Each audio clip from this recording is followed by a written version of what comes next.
Is retail chain pharmacist a good career? Is it worth it?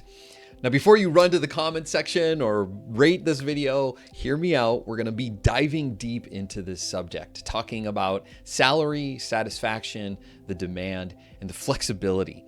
This is a really spicy subject because community pharmacy accounts for almost 50% of all pharmacists, and many people work in large retail chains that, frankly, not a lot of good news has come out of them in the last, 20 years. 10 years ago, I wrote naively an article called 10 Reasons Why Pharmacists Have Great Jobs. I was fresh out of school. I really enjoyed my job, kinda, at the time, and I wanted to speak some positivity into the world. And Pharmacy Times shared that article on Facebook, and I've never been threatened yet, but I got some very spicy comments that I so wish I captured. My favorite comment was, until you move out of your parents' basement and grow a beard, don't ever write anything online again. Funny part was, I actually was in my parents' basement because I was remodeling my house. And I didn't have a beard. Now I have a beard and I moved out of my parents' basement and I have my own home, and I've helped hundreds, if not well over 1,000 pharmacists leave community retail chains. I've learned a lot. I've learned what is working and what doesn't. And so let's dive into that subject now. If this is your first time here, welcome to our YouTube channel where we talk about all things pharmacy careers, the news, what's going on, job market, industry trends. And we would love it if you'd subscribe, leave a comment, let us know what you like about these videos or what you'd like us to cover next. When most people think of the word pharmacist, they think of this, the community pharmacist, and most typically in the retail chains. The most common pharmacy companies exist across the United States that process well over 4 billion prescriptions across about 67,000 pharmacies across the United States. That's a lot of pills and potions. In 2022, in an article in the Journal of American Pharmacists Association, they found that there's roughly about 38,000 retail chain pharmacies across the United States. According to the National Association of Chain Drug Stores, they found that approximately 155,000 pharmacists practice in retail chains. There are around 330,000 pharmacists across the United States, and so this accounts for about half of all employment. And the number of people who are practicing in the community has actually risen over the last couple of years. In 2018, 58% of pharmacists were practicing in community retail settings. And in 2022, that number rose to 60% of pharmacists work in retail. The typical titles for pharmacists that work in these settings is, of course, pharmacist, community pharmacist, retail pharmacist, staff pharmacist, floater, someone who goes from store to store filling in the gaps in the staffing, and then, of course, pharmacy management or PIC, pharmacist in charge. So now let's talk about salary. I love getting into the numbers of things. What do you think the typical average pharmacist gets paid in these settings? Well, according to our research, we found that the range falls anywhere between 90 to 155,000. Salaries range, and we have a lot of these salaries in our The Happy Pharmacist salary guide, which you can click and download on our website that digs into a little bit of deeper. We found that the range is a little bit more narrow than that it averages between 128 and 141. Meanwhile, ZipRecruiter says that the average is just about 123. And the other interesting thing as of late with community pharmacy is because it's so difficult to get pharmacists to take these jobs, that many of the retail chains are offering big old bonuses for signing on to work with them, especially in hard to hire locations. I'm talking about you, Alaska. With your mountains and snow. Now, not everyone wants to go that route, as we'll talk about in a little bit, but there is the potential as well to advance your career through ownership. Check out this interview I did with Chi Patel, who talks about how he went from retail chain pharmacist to becoming an owner of multiple stores of pharmacies, as well as a lot of really interesting things that he's got himself into in terms of entrepreneurship. One of the ways, obviously, to make more money in these stores is by becoming a manager or a PIC. But I think a lot of pharmacists have made their voices very clear that it's a lot of added stress for not enough money. Many pharmacists express skepticism about the value of going from staff pharmacist to PIC. And they noted that the increased stress, responsibilities, and workload basically don't make up for the benefits of the promotion. As one pharmacist shared very transparently, don't do it. My marriage is non-existent. I have no energy and constantly depressed and angry. Man, that's so sad. Considering that retail pharmacy is one of the top paying pharmacy jobs that you can get, considering that there are bonuses right now, it's easy to get a manager role right now in retail pharmacy. It doesn't mean you should do it, but it is easy to do so and get a pay increase for a lot of stress and work. I'm gonna give salary a score of 7 out of 10. And now let's talk about the thing that I know everyone has something to say about: satisfaction. How happy are people in retail pharmacy? One of my favorite resources to look at is the National Pharmacist Workforce Survey. This is done about every 4 years, and they have a lot to say about how happy retail chain pharmacists are. For a score of out of 5, for work exhaustion, people said that they were about 3.5, meaning they're very exhausted. For professional fulfillment, they said 2.6 out of 5, which means that it's pretty mediocre. It's about half and half. Intention to leave was quite high for a 2.9 out of 5. The intention to leave was the highest in large change, which was a 3.2. Job stress was the 3.4 out of 5, and job satisfaction was pretty low for 2.1 out of 5. Large chains had the lowest amount of satisfaction of a 1.9. Large chains, okay. Objectively, large retail chains have the lowest amount of satisfaction, some of the highest levels of stress, some of the lowest amounts of professional fulfillment and satisfaction. Not a good way to start this section. Looking at the DEI section of this report showed that only 38% of large chain pharmacists felt that they actually belonged in their organization, compared to small chains or independents, which said 82 and 79 respectively felt like they belonged in their organizations. Commenters on Reddit are no stranger to talking about this. They are blunt about the conditions of retail chain pharmacy.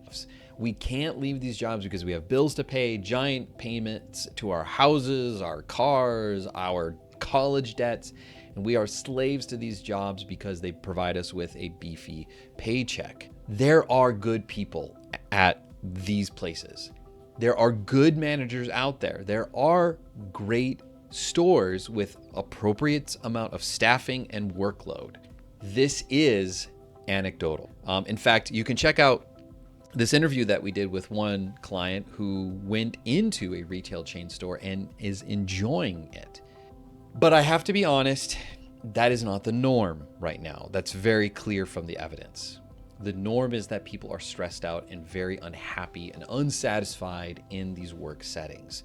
It doesn't mean that you couldn't find something great, and I think they do exist, but will it last forever? I don't know. I would doubt it. So let's break it down to a score out of 10. Satisfaction is not very high in retail pharmacy. I see more people burning out and unsatisfied and wanting to escape retail than ever. This is something that my company does. And I would say about 60% of our clients are specifically working in retail pharmacy settings, which is pretty accurate for just about how many people are working in pharmacy. Given these factors, I'm going to give satisfaction of retail pharmacy chain a score of 2 out of 10. Now let's talk about demand. Whether you're a seasoned pharmacist or you're just getting started and you're thinking about getting into retail, you need to know what the job market looks like.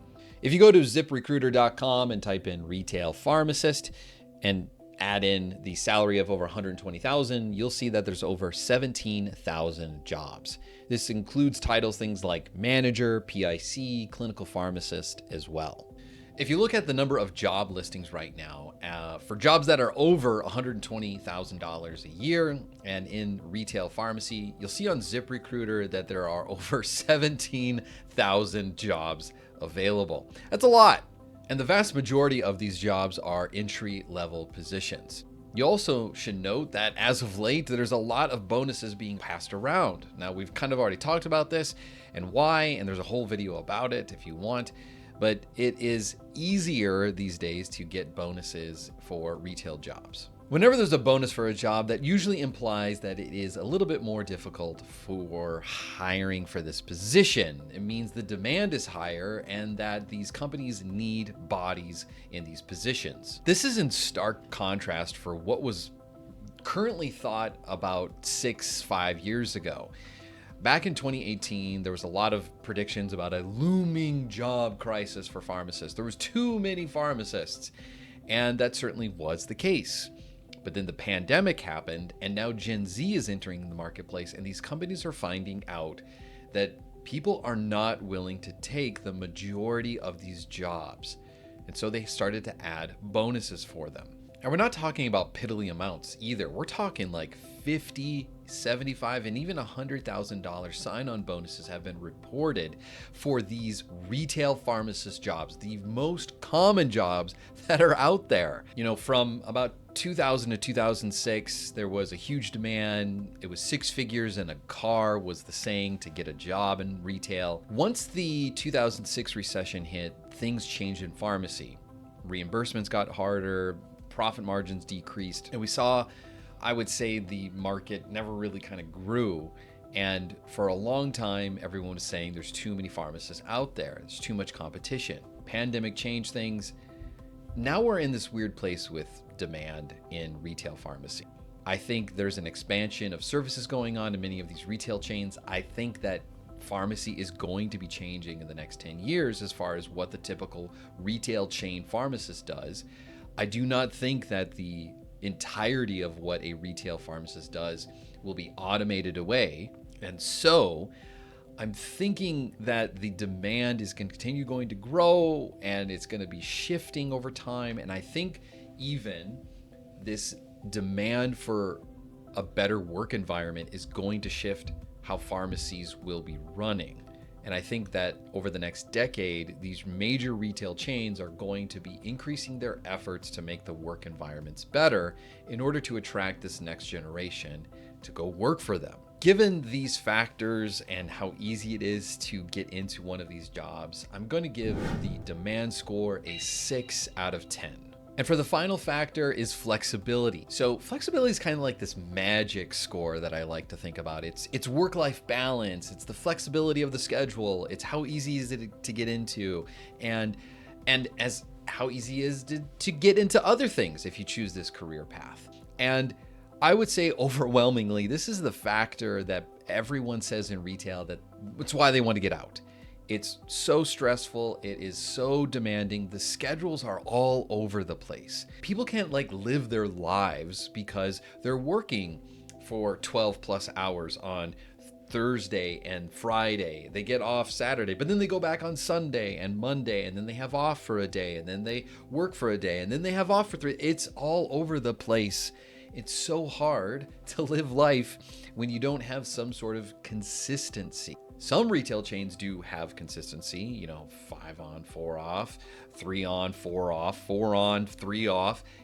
But it's so hard to find something that is regular. And don't even talk to me if you're a floater or a PRN pharmacist. You're working whenever other people can't work or don't want to work. Now, these pharmacists on average work 4 to 5 days out of the week, but who knows? If you're working 10-hour shifts, sometimes you're doing 4 days, but then you're doing 3 days in other weeks, and other days 3 and 1 day for the next week. It's very hard to find some consistency in your life when you have this kind of schedule. But one of the benefits of retail pharmacy chains is that they do have a bit of stability in terms of security. It is highly unlikely to be fired within the retail pharmacy setting. Now, that doesn't mean it doesn't happen, And it doesn't mean that it's not impossible, but I would say that in comparison to independents, smaller chains, your job security is slightly higher by comparison, but it's not a for sure thing. I mean, we just saw that a lot of the large chains announced that they're getting rid of hundreds and hundreds of stores, leaving thousands of pharmacists unemployed soon. One of the nice things about retail is that there's almost no normal day. Every day is different. It can be a lot of the same tasks, but there's a lot of problem solving going on.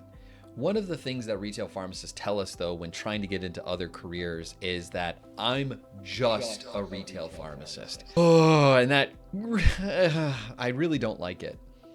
There is this dogma in pharmacy that retail is not just the worst place to work, but it's that you're the lowest form of pharmacist. Now, some people don't want to acknowledge that. Some people don't want to call it out, but the way we treat people who are residency trained, the way people go through their schooling to not really value going into the community pharmacy setting, the way independents are treated, the way students are told don't go into entrepreneurship or innovation or be owning your own pharmacy, makes people feel as if retail pharmacists are not valuable.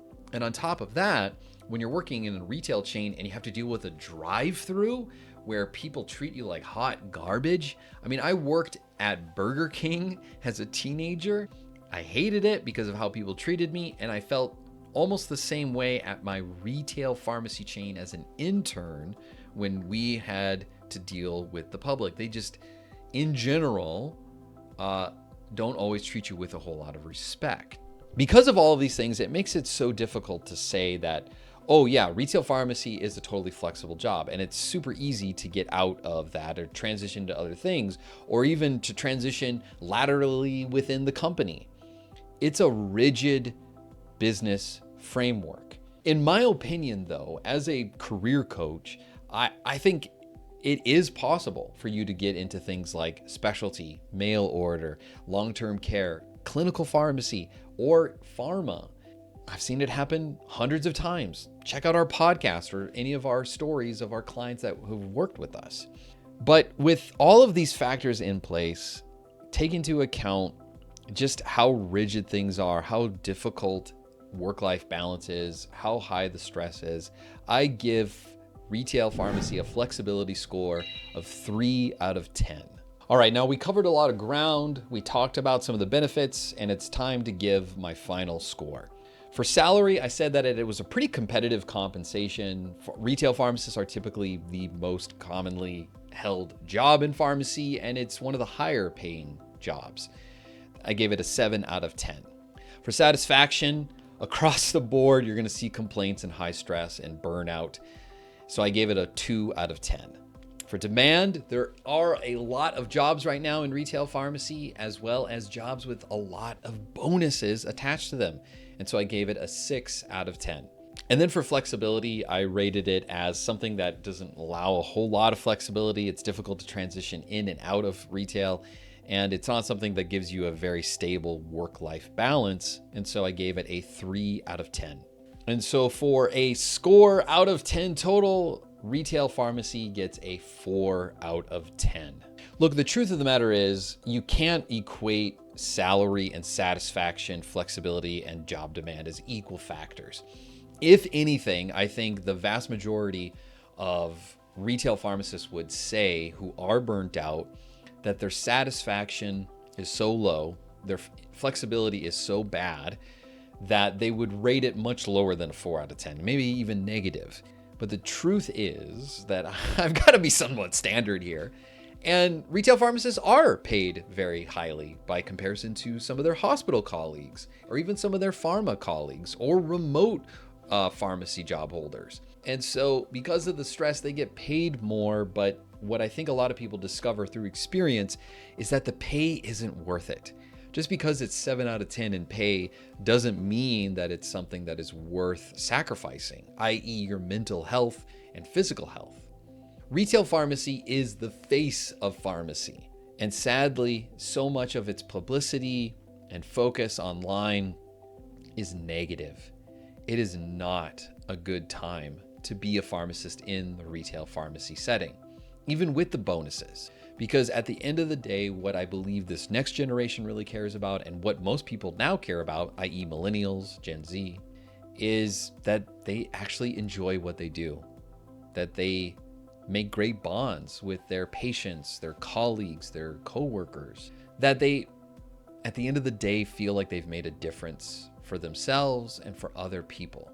And until retail pharmacy gets that right, I don't think things are going to change anytime soon. My sincere hope is that we can improve this satisfaction score from a 2 out of 10 to at least a 4, if not 5, or even higher. It is possible for a work environment to be fulfilling and gratifying in pharmacy. I've seen pharmacists who have that. I've helped people become that. I've helped pharmacists transition into other jobs, and I know that it's possible, but I know that the odds are stacked against us. So what did you think of my score for retail pharmacy? Would you give it a harsher rating? Would you be a little bit more generous?